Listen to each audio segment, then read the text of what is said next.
3 days before Valentine's Day, my fiancée said she wanted a pause. She said it like she was asking for a glass of water. Casual, calm, no tears. I had just walked in from work, still holding my coat, when I saw Louise sitting on the couch straight-backed, hands clasped, like she'd rehearsed. That's when I knew this wasn't a conversation. It was a decision she'd already made. "Harold," she said, "I've been thinking. I'm not saying I don't want to marry you. I need space. To be sure, it doesn't mean anything drastic. Just a break." She added the word temporary like it would soften the blow, like it made it less cruel.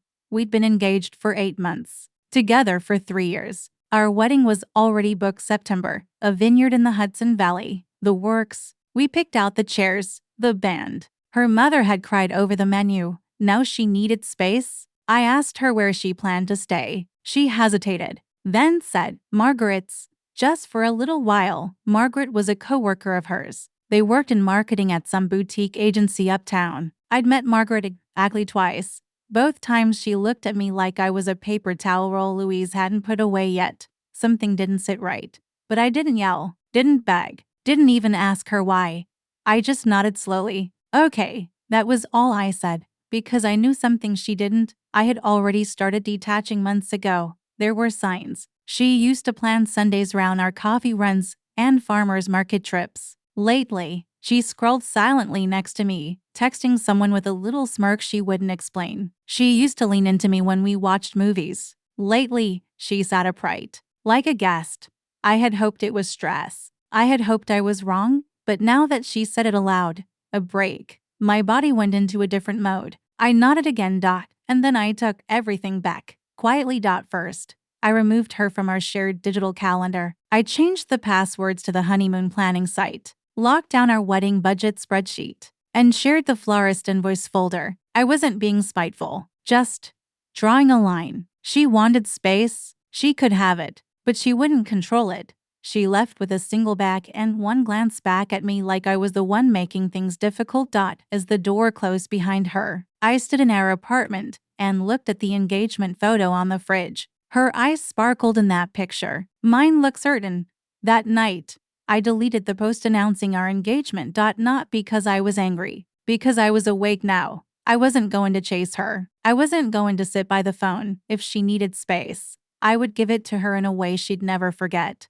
Valentine's Day arrived like a punchline to a cruel joke. The table for two was still reserved. I never canceled it. Candlelight, white linens, that little jazz trio she loved. She probably assumed I'd sit there alone, feeling pathetic. Maybe she thought I'd call her, beg her to show up, ask if she was ready to come home. Instead, I took someone else. I took Aunt Gloria. The woman who raised me after my mom passed when I was 11. The woman who gave up vacations and retirement savings so I could finish college without debt. Louise always liked her, at least when it was convenient. Aunt Gloria wasn't flashy or modern, but she was loyal in a way most people have forgotten how to be. I picked her up in a town car. She wore a burgundy shawl and had her hair pinned up like she was 20 years younger. When we walked in, the hostess looked confused. I gave my name. Valentine's for two. We ordered the prefix. The lamb was perfect. Aunt Gloria told a story about how I used to make her tea with ketchup when I was little.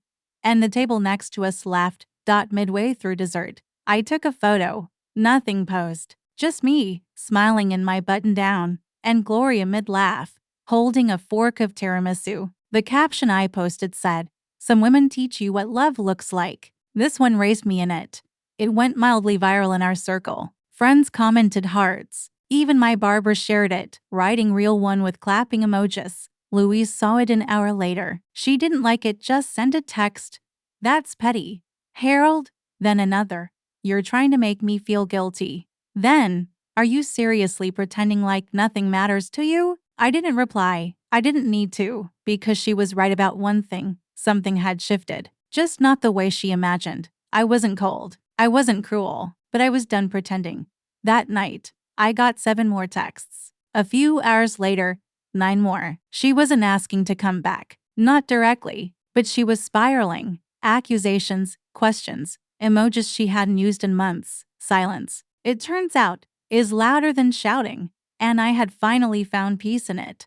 That Sunday, I went to the market alone, picked up coffee beans and fresh apples like always. The barista asked where my fiancé was. I said she was on pause. He laughed, not realizing I wasn't joking. On the way home, my phone buzzed again, this time with a screenshot. Louise had been trying to control the narrative. A few mutuals had seen my Valentine's post and asked what happened. She told them we were reevaluating things, that we were mature enough to take time before the wedding.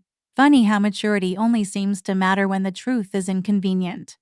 I didn't respond to that either. By now, the count was 31 unread messages. I didn't even open the last 5. Instead, I cleaned the apartment, washed her wine glass, and boxed up the love letters she left in the drawer. I didn't throw them out, not yet, but I put them in a bag and labeled it, Louise, return upon request. She asked for space, and I gave her exactly what she asked for. She showed up 5 days later, unannounced, hair a little tangled, eyes tired, jacket too thin for the February wind. I didn't open the door right away, just stood behind it, watching her through the peephole as she shifted from foot to foot, gripping her phone like it might deliver a miracle. When I finally opened it, she looked startled, like she wasn't expecting to see me standing there, like I was supposed to be broken, maybe drunk or unshaven, begging for answers. Can we talk? She asked. I nodded, but didn't step aside. She didn't wait for the invitation. She brushed past me like she still lived there. Harold, She trailed off, looking at the apartment like something sacred had been scrubbed clean. Her eyes landed on the empty photo frame on the mantel where our engagement photo used to sit. She reached for it. You took it down? I took down everything that wasn't current, I said. She flinched. You're angry. No, I replied. I'm just updated. She paced, avoiding eye contact. It wasn't like that. I needed space, time. Margaret said it would help. Margaret or Sean? I asked. Her head snapped up. I didn't raise my voice, didn't accuse. I just stepped into the kitchen, pulled a small envelope from the drawer, and handed it to her. Inside were rideshare receipts for nights in a row, late pickups from our apartment to Sean Martin's address, the same name from the florist receipt I'd seen 2 weeks ago back when she swore she was just ordering thank you gifts. Louise stared at the paper like it had teeth. It wasn't like that, she whispered. It didn't mean anything. You left 3 days before Valentine's Day to think, I said. But you already knew. She tried to cry. I think part of her expected me to comfort her. She stepped forward like muscle memory. I stepped back. If you need anything from here, I said quietly, text me. I'll pack it. I'll leave it with the doorman. But you don't live here anymore. She opened her mouth, closed it. I walked her to the door.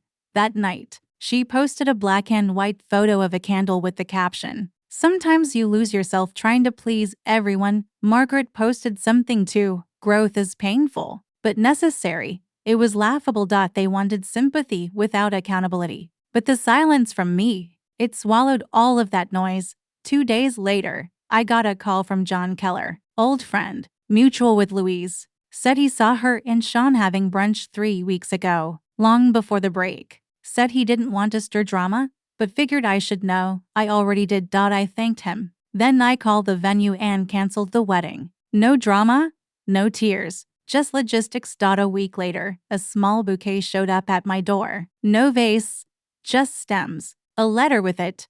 Her handwriting unmistakable. I panicked. I broke something I didn't know how to fix. I read the first line. That was enough. Then I dropped both the flowers and the note into the trash. That night, I boxed up the last of her things, labeled them clearly, placed the box by the door. Closure isn't loud. It's not a slam. It's not a scream. It's the moment you realize you don't need the apology anymore. She emailed 2 days later. Can we meet? Just one more time, please. I chose the public garden we used to walk through. She arrived early, dressed like it was spring even though the air was sharp.